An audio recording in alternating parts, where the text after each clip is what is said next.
ठोस अवस्था। हम जानते हैं पदार्थ प्रायः तीन अवस्थाओं में पाया जाता है। ठोस अवस्था वह अवस्था होती है जिसमें हम देखते हैं कि घटक कण या उसकी इकाइयां काफी क्लोज होती है, पास पास में होती है। उनके बीच में दूरी बढ़ती है तो द्रव अवस्था, और दूरी बढ़ जाती है तो हम देखते हैं कि गैस अवस्था आती है। 11th का पढ़ा हुआ हमारा क्वेश्चन। ठोस पदार्थ दो भागों में बांटे जा सकते हैं, एक क्रिस्टलीय ठोस, दूसरा अक्रिस्टलीय ठोस। ऐसे ठोस जिनके घटक कण एक निश्चित विन्यास में जमे हुए होते हैं, अर्थात जिनकी एक निश्चित ज्यामिति संरचना होती है, उन ठोसों को क्रिस्टलीय ठोस कहा जाता है। इसके विपरीत ऐसे ठोस जिनमें घटक परमाणु या अणुओं की कोई निश्चित व्यवस्था नहीं होती, अक्रिस्टलीय ठोस कहलाते हैं। क्रिस्टलीय ठोस के उदाहरण हैं हीरा, ग्रेफाइट आदि। वहीं अक्रिस्टलीय ठोस के उदाहरण होते हैं कांच, प्लास्टिक। क्रिस्टलीय ठोस को वास्तविक ठोस माना गया है, वहीं अक्रिस्टलीय ठोस को यह माना गया है कि ये अति शीतित द्रव हैं। जैसे हम देखते हैं कि प्लास्टिक, कोई भी प्लास्टिक का ढाला हुआ सामान अगर हम देखते हैं तो हमें ऐसा लगता है जैसे वो जमा दिया गया है, ठंडा करके जमा दिया गया है। कांच, स्लेब, कांच की जो पट्टी होती है, वो भी कांच बनाने की विधि देखते हैं तो जब सिलिका को गर्म करते हैं तो एक लिक्विड होता है जिसको हमने ठंडा कर दिया, वह जम गया, अर्थात अक्रिस्टलीय ठोस अति शीतित द्रव कहलाते हैं। ठोसों में विभिन्न प्रकार के गुण होते हैं, जैसे विद्युत चालकता, करंट का प्रवाह उनमें से हो सकता है। ऊष्मा चालकता, ऊष्मा का प्रवाह उनमें से हो सकता है। अपवर्तनांक, यदि ये लक्षण सभी दिशाओं में समान बने हुए होते हैं तब उस ठोस को समदेशिक कहा जाता है। तो जितने भी अक्रिस्टलीय ठोस होते हैं ये समदेशिक होते हैं, अर्थात इनके जो लक्षण हैं वो समान बने हुए होते हैं, परिस्थिति बदलने पर उनके मान नहीं बदलते। वहीं हम देखें कि यदि इन गुणों में असमान, अलग अलग दिशाओं में, या ऐसा बोल सकते हैं कि सभी दिशाओं में जो समान नहीं होते, असमान होते हैं, परिस्थितियां बदलती हैं तो इनके मान चेंज हो जाते हैं। इस लक्षण को विषम देशिकता कहा जाता है, अर्थात क्रिस्टलीय ठोस विषम देशिक होते हैं। ठोसों का वर्गीकरण, आगे हम देख रहे हैं ठोस पदार्थों का वर्गीकरण। ठोस पदार्थ, मैंने आपको बतलाया कि ठोस पदार्थ वे पदार्थ होते हैं जिनमें घटक कण या परमाणु एक निश्चित ज्यामिति में उपस्थित होते हैं, जिनकी निश्चित जमावट होती है। यहां अब हम देखते हैं कि जो ठोस पदार्थ होते हैं वो ठोस पदार्थ चार भागों में बांटे जा सकते हैं। पहला, आयनिक ठोस। इनकी निर्माणकारी इकाई आयन होती है, अर्थात ये आयनों से मिलकर के बने हुए होते हैं। जैसे sodium chloride Na positive Cl negative से बना हुआ है, सीजीएम chloride Cs positive Cl negative से मिलकर के बना हुआ है। आयनिक यौगों की विशेषता ये होती है कि ये विद्युत के सुचालक होते हैं, कठोर होते हैं, भंगुर होते हैं। साथ ही हम देखते हैं कि आयनों के बीच में आकर्षण बल होता है, Na positive Cl negative. Principle हमने पढ़ा हुआ है, असमान आवेशों के मध्य आकर्षण, और इस आकर्षण के कारण हम देखते हैं कि आयनिक ठोसों के गलनांक और क्वथनांक दोनों के मान उच्च होते हैं। गलनांक वह ताप है जिस पर कोई धातु पिघलती है, और क्वथनांक वह ताप होता है जिस पर उबलती है। तो हम देखते हैं कि आयनिक ठोसों के गलनांक और क्वथनांक दोनों के ही मान उच्च होते हैं। साथ ही आयनिक यौगिकों का गुण ध्रुवीय विलायकों में विलय होते हैं। ध्रुवीय विलायक जैसे जल, H पॉजिटिव OH नेगेटिव।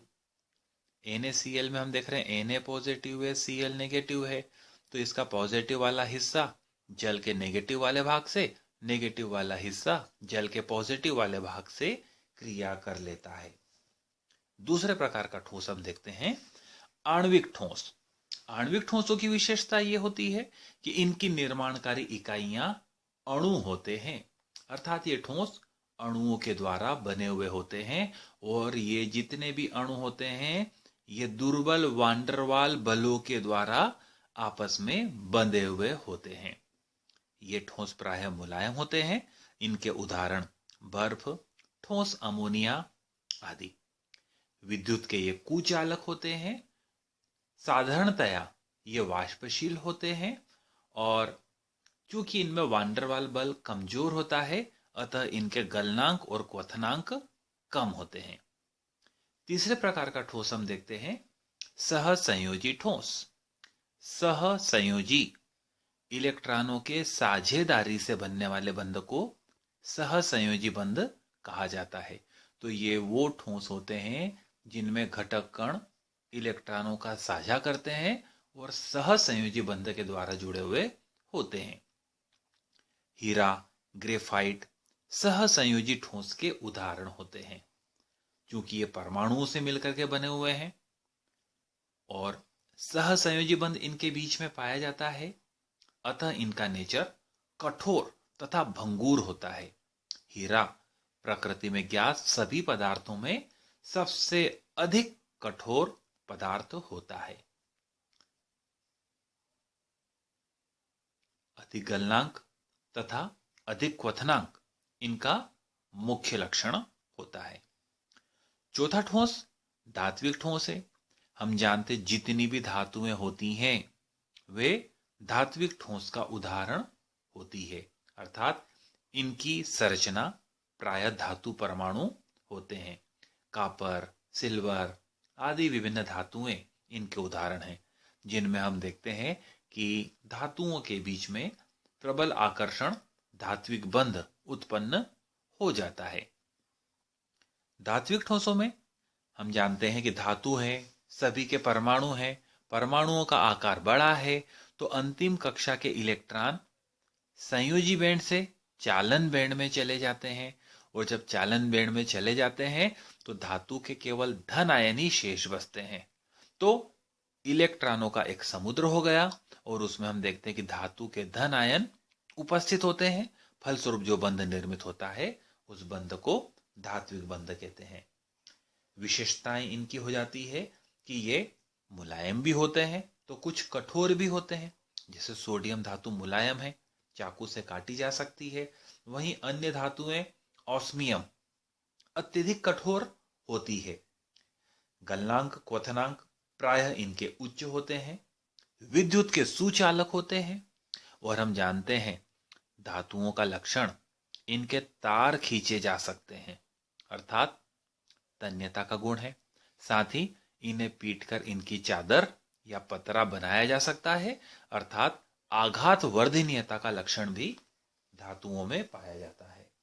तो इस प्रकार से हम देखते हैं कि ये ठोस चार प्रकार का क्लासिफिकेशन हो गया इनका। आयनिक ठोस आयनों से मिलकर के बने हुए, आणविक ठोस निर्माणकारी इकाई अणु होती है, सहसंयोजी ठोस परमाणुओं के मध्य इलेक्ट्रॉनों के साझे से सहसंयोजी बंध निर्मित है, और धात्विक ठोस जिनमें धात्विक बंध पाया जाता है। दो महत्वपूर्ण पॉइंट आते हैं, इकाई कोशिका, एकक सेल, यूनिट सेल। तीनों समानार्थी शब्द हैं, तीनों का एक ही मीनिंग निकलता है। क्रिस्टल की निर्माणकारी वह सूक्ष्मतम संरचना जिसकी पुनरावृत्ति होने पर पूरा क्रिस्टल जालक बन जाता है, इकाई कोशिका कहलाती है। डायग्राम में हम देख रहे हैं ये एक घनाकार इकाई कोशिका है। जब इसका रिपीटेशन हो रहा है, पुनरावृत्ति हो रही है, तो देखिए एक अपन ने इकाई इसके ऊपर सेट की, एक हमने दाईं ओर सेट की, इसके ऊपर भी सेट कर सकते थे, इसके पीछे भी सेट कर सकते थे, अर्थात त्रिविमीय रूप से जब इस संरचना की पुनरावृत्ति होती है तो क्रिस्टल जालक निर्मित होता है। परिभाषा बन जाती है इकाई कोशिका, क्रिस्टल की निर्माणकारी वह सूक्ष्मतम इकाई जिसकी पुनरावृत्ति होने पर क्रिस्टल जालक बन जाता है। इकाई कोशिका एकक सेल या यूनिट सेल कहलाती है। सेकंड डेफिनेशन ऑटोमेटिक बन जाती है। महत्वपूर्ण पॉइंट है क्रिस्टल जालक, त्रिविम जालक या क्रिस्टल लेटिस। क्रिस्टल की संरचना को व्यक्त करने के लिए कुछ गोलों और रेखाओं का प्रयोग किया जाता है। जब क्रिस्टल की संरचना को गोलों और रेखाओं के द्वारा प्रदर्शित किया जाता है तब इस प्रकार की संरचना को क्रिस्टल जालक, क्रिस्टल लेटिस या त्रिविम जालक कहा जाता है। एकक सेल के प्रकार हमारे सिलेबस में हम देख रहे हैं घनाकार एकक सेल हैं। जितने भी एकक सेल होते हैं इन एकक सेलों को हमने दो कैटेगरियों में डिवाइड किया, प्राथमिक एकक सेल और केंद्रित एकक सेल। प्राथमिक एकक सेल के अंतर्गत हम देखते हैं सरल घनीय एकक सेल आता है। सरल घनीय एकक सेल या एसीसी, सिंपल क्यूबिक सेल, यह वह एकक सेल है जिसमें घनाकार संरचना के आठों कोनों पर एक एक कण पाया जाता है। जब आठों कोनों पर एक एक कण है और इनकी हम शेयरिंग करेंगे, अन्य एकक सेलों को इनके आगे पीछे ऊपर नीचे जोड़ेंगे तो हम देखते हैं कि कोने वाले कण का स्वयं में योगदान 1/8 होता है। तो 8 कण है और इनका योगदान 1/8 है। 8 से 8 कैंसल अगर हम करते हैं तो हम देखते हैं कि इसमें प्रभावी परमाणुओं की संख्या 1 प्राप्त होती है। इस प्रकार के एकक सेल से जो ठोस बनते हैं उनमें समन्वय संख्या का मान प्रायः 6 होता है। समन्वय संख्या कोई पॉजिटिव आयन कितने नेगेटिव से जुड़ा हुआ है या कोई नेगेटिव आयन कितने पॉजिटिव से जुड़ा हुआ है, उस संख्या को समन्वय संख्या कहा जाता है। दूसरे प्रकार का एकक सेल हमारा होता है एफसीसी, फलक केंद्रित एकक सेल, फेस सेंटर्ड सेल।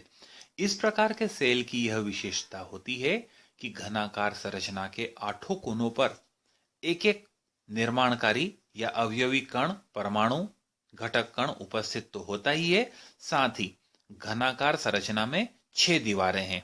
एक ऊपर की दीवार है, एक नीचे की दीवार है और 4 साइड की दीवारें हैं। इन दीवारों को फलक कहा जाता है।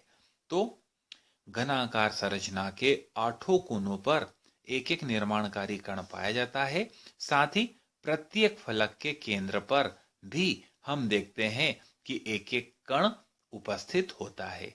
तो इस प्रकार के एकक सेल में हम देखते हैं कि जो कण कोनों पर है उनका योगदान तो 1/8 है, लेकिन 6 कण जो दीवारों पर है, 6 कण हम देख रहे हैं कि दीवारों पर है और एक दीवार 2 घटक कणों के, 2 एकक सेलों के बीच में कॉमन होती है। फलस्वरूप ये दीवारों के बीच वाला जो घटक कण है ये 2-2 एकक सेलों के बीच में कॉमन हो सकता है। ये वाला आइट साइड में रहेगा, ये वाला ऊपर वाले में और नीचे वाले में रहेगा। तो इन 6 का योगदान प्रत्येक सेल में 1/2 होता है। सरल करने पर हम देखते हैं कि कुल 4 परमाणु प्राप्त होते हैं। 8 से 8 कैंसिल हो जाएगा एक बार, 2 से 6 कैंसिल हो जाएगा 3 बार, तो 1 और 3 मिलकर के कुल 4 परमाणु। इस प्रकार के एकक सेल से निर्मित क्रिस्टलों में हम देखते हैं कि समन्वय संख्या का मान प्रायः 12 होता है। तीसरे प्रकार का एकक सेल देखते हैं बीसीसी, बॉडी सेंटर्ड सेल। जो बॉडी सेंटर्ड सेल होते हैं या अंतः केंद्रित एकक सेल होते हैं, घनाकार एकक सेल है। 8 कोनों पर एक एक कण है, लेकिन एक कण घनाकार संरचना के ठीक मध्य में सभी कणों से समान दूरी पर स्थित होता है। फलस्वरूप हम देखते हैं 8 कणों का योगदान 1/8 प्लस एक पूरा का पूरा कण जो बीच में है। हल करने पर 8 से 8 कैंसिल होता है। 1 + 1 = 2 एटम या 2 परमाणु हम देखते हैं यहां पर शेष रह जाते हैं। इस प्रकार का एकक सेल जिन क्रिस्टलों में पाया जाता है उनमें समन्वय संख्या का मान प्रायः 8 होता है। केंद्रित एकक सेलों के अंतर्गत एक और प्रकार का एकक सेल होता है जिसे अंत्य केंद्रित सेल या एंड सेंटर्ड सेल कहा जाता है। इसकी संरचना बहुत कुछ एफसीसी प्रकार की होती है, किंतु इसमें हम देखते हैं कि घनाकार संरचना के 8 कोनों पर एक एक कण पाए जाते हैं। साथ ही केवल अपोजिट 2 फलकों के केंद्र पर एक एक कण पाए जाते हैं। आइट साइड वाले, आमने सामने वाली केवल 2 दीवारों के फलकों के केंद्र पर कण पाए जाते हैं। फलक पर जो कण पाए जाते हैं उनका योगदान 1/2 होता है। इस प्रकार हम देखते हैं अंत्य केंद्रित एकक सेल में 8 एकक सेल 1/8 योगदान वाले, साथ ही 2 दीवारों पर पाए जाने वाले हम देख रहे हैं कि फलक के बीच में पाए जाने वाले कण हैं, जिनका योगदान 1/2 होता है। इस प्रकार हल करने पर 2 से 2 कैंसल हो जाएगा, 8 से 8 हम देखेंगे कि कैंसल हो जाएगा, तो 1 + 1 = 2 एटम, अर्थात सक्रिय परमाणुओं की संख्या 2 होती है। महत्वपूर्ण ऑब्जेक्टिव बनते हैं एससीसी में घटक कणों की संख्या 1 परमाणु या क्रियाशील परमाणु की संख्या 1। एफसीसी के लिए हम देखेंगे कैलकुलेशन करके तो 4 परमाणु, बीसीसी के लिए हम देखेंगे तो यहाँ पर 2 परमाणु हैं। ठीक इसी प्रकार अंत्य केंद्रित या एंड सेंटर्ड सेल के लिए अगर हम देखेंगे तो 2 परमाणु हैं। महत्वपूर्ण ऑब्जेक्टिव बनता है क्रिस्टल घनत्व का सूत्र। तो ध्यान रखना होगा हमें 4 एक जैसे दिखने वाले ऑब्जेक्टिव रहेंगे, जिनमें सही ऑब्जेक्टिव पहचानना पड़ेगा। Zm/A3N0 क्रिस्टल घनत्व, डेंसिटी ऑफ क्रिस्टल = Zm/A3N0। 4 चीजें यहां पर हम देख रहे हैं। Z परमाणुओं की संख्या, M पूरा ये मास हो रहा है तो परमाणु द्रव्यमान, A कोर की लंबाई और N0 एवोगेड्रो संख्या। खैर इन 4 पॉइंटों से हमें कोई ज्यादा विशेष मतलब नहीं है, हमें फार्मूला ध्यान में रखना है। क्रिस्टल घनत्व का सूत्र Zm/A3N0। जिस प्रकार से क्रिस्टल घनत्व का फार्मूला हमारे लिए महत्वपूर्ण है, उसी प्रकार से हम देखते हैं एक और फार्मूला ध्यान में रखना है। n lambda = 2d sin theta. n lambda = 2d sin theta. इसे ब्रेग समीकरण कहा जाता है। Very very important point, n lambda = 2d sin theta. 2 में से एक क्वेश्चन आने की पूरी संभावना हम यहां बोल सकते हैं, या तो क्रिस्टल घनत्व का सूत्र Zm/A3N0 या ब्रेग इक्वेशन, ब्रेग समीकरण n लैम्बडा बराबरी पर 2d sin थीटा। चलिए आगे देखते हैं हम घटक कणों का संकुलन। जब भी कोई क्रिस्टल निर्मित होता है तो उसके निर्माणकारी घटक कण आपस में किस प्रकार जुड़ते हैं, जुड़ने के इस क्रम को संकुलन या इंग्लिश वर्ड पैकिंग कहा जाता है। हम जानते हैं कि कहीं पे भी जाना होता है तो सामान की पैकिंग करते हैं। पैकिंग करते हैं तो सामान को हम एक व्यवस्थित तरीके से रखते हैं। अगर अव्यवस्थित तरीके से रखते हैं तो ज्यादा सामान बॉक्स के अंदर पैक नहीं हो पाएगा, खाली जगह ज्यादा छूट जाएगी। तो यहां पर हम देखते हैं घटक कणों का संकुलन 2 प्रकार से हो सकता है, द्विविमीय निविड़ संकुलन और त्रिविमीय निविड़ संकुलन। हमारे सिलेबस में द्विविमीय निविड़ संकुलन है जो 2 प्रकार के संकुलनों को दर्शाता है, वर्ग निविड़ संकुलन और षटकोणीय निविड़ संकुलन। वर्ग निविड़ संकुलन देखिए, गोलाकार घटक कण सबसे पहले लंबी लंबी श्रृंखलाओं को निर्मित करते हैं। एक श्रृंखला बनी, 2 बनी, 3 बनी। अब ये श्रृंखलाएं हम देखते हैं आपस में इस प्रकार से संकुलित होती है कि एक श्रृंखला के एक घटक कण के ठीक नीचे दूसरी श्रृंखला का कोई घटक कण आए, दूसरी के ठीक नीचे तीसरी का घटक कण आए। तो इस प्रकार की संरचना में देखिए, बीच वाला कण ऊपर वाले से जुड़ा हुआ है, नीचे वाले से जुड़ा हुआ है, दाईं तरफ वाले से जुड़ा हुआ है, बाईं तरफ वाले से जुड़ा हुआ है। सभी को डॉटेड लाइन से अगर हम कनेक्ट करते हैं तो एक वर्गाकार संरचना निर्मित होती है। इसलिए इस प्रकार के संकुलन को वर्ग निविड़ संकुलन कहा जाता है। षटकोणीय निविड़ संकुलन में देखिए, गोलाकार घटक कणों की लंबी लंबी श्रृंखलाएं निर्मित होती है। बाद में ये श्रृंखलाएं आपस में इस प्रकार से संकुलित होती है, जुड़ती है कि एक श्रृंखला के दो घटक कण के बीच में नीचे की ओर दूसरी श्रृंखला का घटक कण आए। इसी क्रम में आगे कि दो घटक कणों के नीचे तीसरी श्रृंखला का कोई घटक कण आए। तो इस प्रकार की पैकिंग में हम देखते हैं कि मध्य का कोई भी घटक कण अगर हम देखें तो वह कुल मिलाकर के 1 2 3 4 5 6 घटक कणों से मिलकर के घिरा हुआ होता है। 6 घटक कणों को मिलाने पर संरचना षटकोणीय बनती है। तो इस प्रकार के संकुलन को हम षटकोणीय निविड़ संकुलन कहते हैं। दोनों संरचनाओं को देखने पर ज्ञात होता है कि वर्ग निविड़ संकुलन की बजाय षटकोणीय निविड़ संकुलन में संकुलन की प्रतिशतता ज्यादा होती है, अर्थात इसमें क्रिस्टल का घनत्व वर्ग निविड़ की तुलना में ज्यादा होता है, क्योंकि इसमें खाली जगह या रिक्ति काफी कम हो जाती है। ठोसों में पाए जाने वाले दो मुख्य कैरेक्टर, दो मुख्य गुण, पायरो इलेक्ट्रिक, पीजो इलेक्ट्रिक। ध्यान रखना है, ऐसे क्रिस्टल या ऐसे ठोस जिन्हें गर्म करने पर वो सुचालक के रूप में व्यवहार करने लग जाते हैं। कहने का मतलब यह हुआ कि हैं प्रायः ये कुचालक, लेकिन गर्म करते हैं तो सुचालक के रूप में कार्य करते हैं, पायरो इलेक्ट्रिक कहलाते हैं। इसी प्रकार ऐसे ठोस या क्रिस्टल जिन पर दबाव डालने पर, यदि हम प्रेशर डालें, दबाव डालें, तो ये सुचालक के रूप में कार्य करे, इस प्रकार के क्रिस्टलों को पीजो इलेक्ट्रिक कहते हैं। गर्म करने पर विद्युत का चालन पायरो इलेक्ट्रिक और दबाव डालने पर विद्युत का चालन पीजो इलेक्ट्रिक।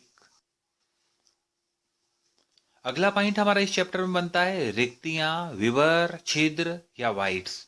रिक्तियां, जब संकुलन की प्रक्रिया होती है, गोलाकार घटक कण आपस में पैक होते हैं, जुड़ते हैं, तो हम देखते हैं उनके बीच में एक छोटा सा खाली स्थान शेष रह जाता है। इस खाली स्थान को रिक्ति, विवर, छिद्र या वॉइड कहते हैं। रिक्तियां दो प्रकार की होती है, समचतुष्फल की या टेट्राहेड्रल और अष्टफल की या ऑक्टाहेड्रल। समचतुष्फल की रिक्ति देखिए, दो घटक कण हैं, उनके ठीक नीचे एक घटक कण आया तो बीच में हम देख रहे हैं एक त्रिकोणीय रिक्ति है। ये त्रिकोणीय रिक्ति सामने से देखने पर भी दिखाई दे रही है, बैक साइड पीछे से देखेंगे तो भी दिखाई देगी। तो हमने बैक साइड पर एक घटक कण और लगा दिया, तो अब हम देख रहे हैं कि रिक्ति केवल सामने से देखने पर ही दिखलाई दे रही है। तो परिभाषा बन जाती है, वह रिक्ति जो चार गोलाकार घटक कणों के द्वारा घिरी हुई होती है, या जब कोई एक त्रिकोणाकार रिक्ति चार गोलाकार घटक कणों के द्वारा घिरी हुई होती है, तब उसे समचतुष्फल की रिक्ति कहा जाता है। ठीक इसी प्रकार देखिए, दो घटक कण के नीचे एक घटक कण आता है तो एक त्रिकोणाकार रिक्ति बनती है। यहां हम देखते हैं कि पैकिंग इस प्रकार से होती है कि दो घटक कण के ठीक पीछे एक घटक कण और नीचे वाले एक घटक कण के ठीक पीछे दो घटक कण, अर्थात पहले वाली रो में ऊपर दो, नीचे एक, तो पीछे वाली रो में ऊपर एक और नीचे दो, यानी उल्टा विन्यास बन करके सामने आता है। तो हम देखते हैं इस प्रकार से स्टार टाइप एक वाइड या रिक्ति बन जाती है, एक सीधा त्रिभुज, एक उल्टा त्रिभुज। तो इसे कहा जाता है जब कोई एक द्वित्रिकोणाकार रिक्ति छह घटक कणों के द्वारा घिरी हुई होती है, तब इस प्रकार की रिक्ति को अष्टफल की रिक्ति कहा जाता है। तो ठोसों में पाई जाने वाली वाइड्स दो प्रकार की, पहला समचतुष्फल की रिक्ति और दूसरा अष्टफल की रिक्ति।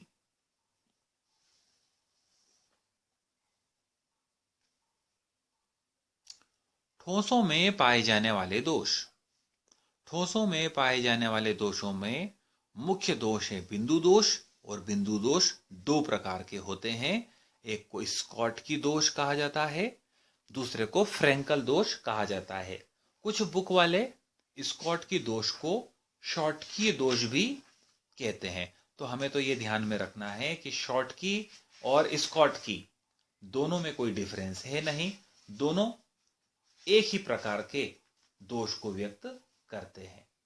तो जो स्कॉट की दोष होता है, देख रहे हैं हम दोनों के डायग्राम, कंपैरेटिवली हमारे सामने दोनों के डायग्राम आ रहे हैं।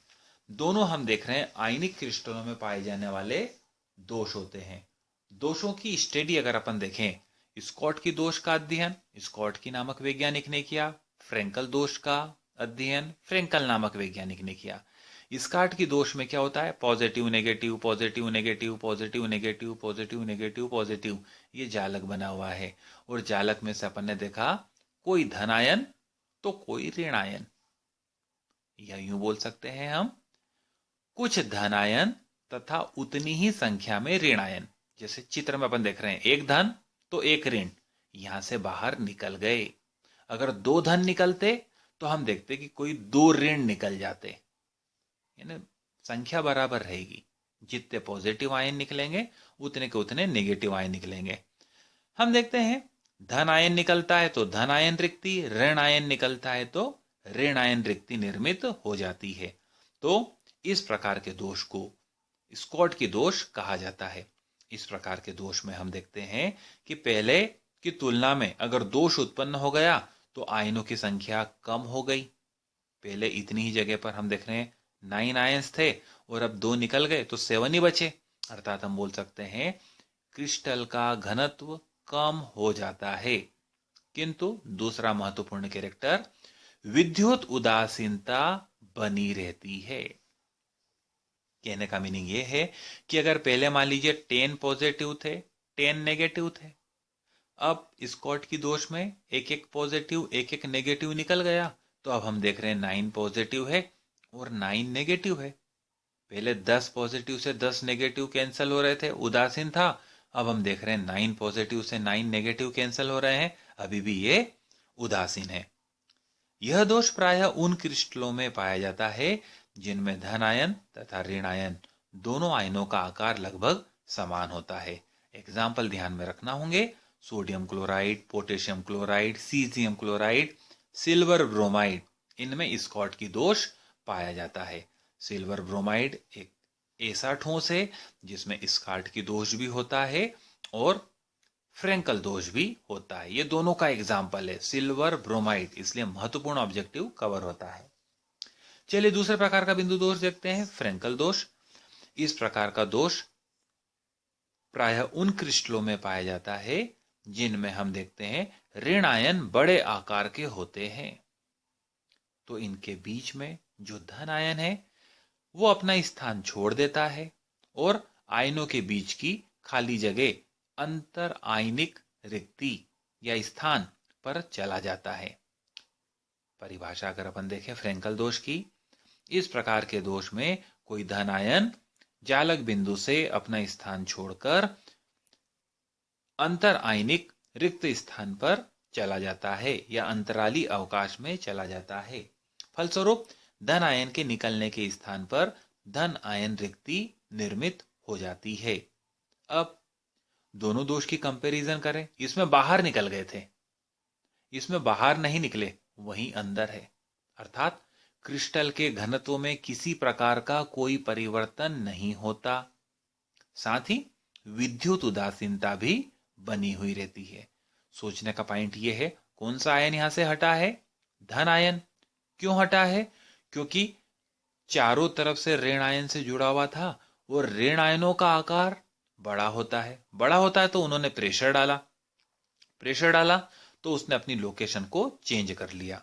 अर्थात अपन बोल सकते हैं फ्रेंकल दोष उन क्रिस्टलों में पाया जाता है जिनमें ऋण आयन का आकार धन आयन की तुलना में अधिक होता है। उदाहरण हो जाते हैं फ्रेंकल दोष के जिंक सल्फाइड, सिल्वर के विविध प्रकार के हेलाइड, अर्थात silver chloride, silver bromide, silver iodide, इन सभी में हम देखते हैं कि फ्रेंकल दोष पाया जाता है। पॉइंट हमें ध्यान में रखना है, AgBr वह ठोस है जिसमें स्कॉट की और फ्रेंकल दोनों प्रकार के दोष पाए जाते हैं। थीम माइंड में रखना है, स्कॉट की दोष में कोई धन आयन तो कोई ऋण आयन, कहने का मतलब समान संख्या में धन आयन ऋण आयन बाहर निकलते हैं, तो जितनी धन आयन रिक्ति रहेगी उतनी ही ऋण आयन रिक्ति भी रहेगी। वहीं फ्रेंकल दोष में हम देखते हैं केवल धन आयन रिक्ति बनेगी, आयन बाहर नहीं निकलते, घनत्व कम नहीं होता, विद्युत उदासीनता बनी रहती है। तो ये दोनों की कंपैरिजन है, स्कॉट की दोष और फ्रेंकल दोष। महत्वपूर्ण पॉइंट है, कोई ऑब्जेक्टिव इसके ऊपर पूछा जा सकता है। देखिए, दो थोड़े जटिल प्रकार के ऑब्जेक्टिव अगर बनते हैं, क्रिस्टल में स्कॉट की दोषों की संख्या बराबरी पर -e⁻² फार्मूला है स्कॉट की दोषों की संख्या का। वहीं फ्रेंकल दोषों की संख्या n⁻²⁻e⁻−e/2kT। दो सूत्र हैं, स्कॉट की दोष की संख्या और फ्रेंकल दोष की संख्या। ज्यादा डिटेल इसमें अपने को कोई मीनिंग रखती नहीं है। एन आयनों की संख्या है, Ni अंतराली या अंतराकाशी स्थानों की संख्या है, T एब्सोल्यूट टेम्परेचर परम ताप है, K बोल्ट्जमैन नियतांक है, और हम देखते हैं कि जो सूत्रों में E दिया हुआ है वो दोष उत्पन्न करने के लिए आवश्यक ऊर्जा की मात्रा को व्यक्त करता है। ठोसों के चुंबकीय गुण, 5 प्रकार के चुंबकीय गुण हम देखते हैं कि ठोसों के अंदर पाए जाते हैं। पहला हम देखते हैं पैरामैग्नेटिक, अनुचुंबकीय, अ से अ। अनुचुंबकीय गुण उन तत्वों में या यौगिकों में पाया जाता है जिनमें अयुग्मित इलेक्ट्रॉन होते हैं। अयुग्मित इलेक्ट्रॉन जिनमें है उनमें अनुचुंबकीय गुण रहेगा। जैसे अपन देखते हैं ना कि एक पापी पूरी नाव को डुबो देता है, उसी प्रकार हम देखते हैं कि अगर एक भी अयुग्मित इलेक्ट्रॉन है तो प्रवृत्ति ठोस की अनुचुंबकीय बन जाती है। कॉपर, ऑक्सीजन, नाइट्रिक ऑक्साइड इसके उदाहरण हैं। उदाहरण याद करना पड़ेंगे। दूसरा कैरेक्टर हम देखते हैं प्रतिचुंबकीय ठोस। ऐसे ठोस जिनमें सभी इलेक्ट्रॉन पेयर्ड या युग्मित होते हैं प्रतिचुंबकीय कहलाते हैं। प्रतिचुंबकीय चुंबक के अपोजिट व्यवहार करते हैं। चुंबक को अगर अपन ने उत्तर दक्षिण में रखा तो ये पूर्व पश्चिम में हो जाते हैं, यानी ये अपने आप को चुंबकीय क्षेत्र के लंबवत व्यवस्थित कर लेते हैं। वहीं अनुचुंबकीय चुंबकीय क्षेत्र में रखे जाने पर दुर्बल चुंबकत्व धारण करते हैं, ये अपोजिट हो गए हैं। Zinc, titanium oxide, sodium chloride हम देखते हैं कि प्रतिचुंबकीय पदार्थों के उदाहरण होते हैं। तीसरा हम देखते हैं लोह चुंबकीय, फेरोमैग्नेटिक। जब अनुचुंबकत्व का मान अत्यधिक हो जाता है, अयुग्मित इलेक्ट्रॉनों की संख्या बहुत अधिक हो जाती है, तब इन पदार्थों को लोह चुंबकीय पदार्थ कहा जाता है। आयरन, कोबाल्ट, निकल लोह चुंबकीय पदार्थों के उदाहरण होते हैं। प्रतिलोह चुंबकीय पदार्थ ऐसे पदार्थ जिनमें clockwise, anti clockwise, clockwise, anti clockwise इलेक्ट्रॉनों का चक्रण अपोजिट डायरेक्शन में होता है, एक क्लॉक तो दूसरा एंटी क्लॉक। उदाहरण MnO। पांचवा पॉइंट फेरी मैग्नेटिक, ऐसे ठोस जिनमें क्लॉकवाइज इलेक्ट्रॉनों का चक्रण एंटी क्लॉकवाइज इलेक्ट्रॉनों के चक्रण की तुलना में अधिक होता है, फेरी मैग्नेटिक ठोस कहलाते हैं। Fe3O4 इसका उदाहरण है। कुछ महत्वपूर्ण पॉइंट यहां पर अपन देखते हैं। दो ठोस और इस चैप्टर के अंतर्गत आ सकते हैं। पहला सोडियम क्लोराइड और दूसरा हम देखते हैं कि सीजियम क्लोराइड। सोडियम क्लोराइड ध्यान देना होगा, समन्वय संख्या 6:6 होती है, अर्थात एक Na पॉजिटिव 6 Cl नेगेटिव आयनों से घिरा हुआ हो सकता है, वहीं एक Cl negative ion 6 Na positive आयनों से घिरा हुआ हो सकता है। Caesium chloride Cs positive Cl negative आयनों से मिलकर के बना हुआ यौगिक है, और इसमें हम देखते हैं कि समन्वय संख्या 8:8 में होती है, अर्थात एक सीजियम आयन 8 Cl नेगेटिव आयनों से, वहीं एक Cl negative ion 8 Cs positive आयनों से जुड़ा हुआ या घिरा हुआ हो सकता है। सोडियम क्लोराइड क्रिस्टल की संरचना से रिलेटेड एक और मुख्य पॉइंट यहां पर बन सकता है कि सोडियम क्लोराइड के क्रिस्टल की इकाई सेल में 4 सोडियम आयन तथा 4 क्लोराइड आयन पाए जाते हैं। कभी कभी प्रश्न पूछ लिया जाता है कि सोडियम क्लोराइड के इकाई सेल में Na पॉजिटिव और Cl नेगेटिव आयनों की संख्या तो 4 और 4 इकाई सेल में, ये समन्वय संख्या है।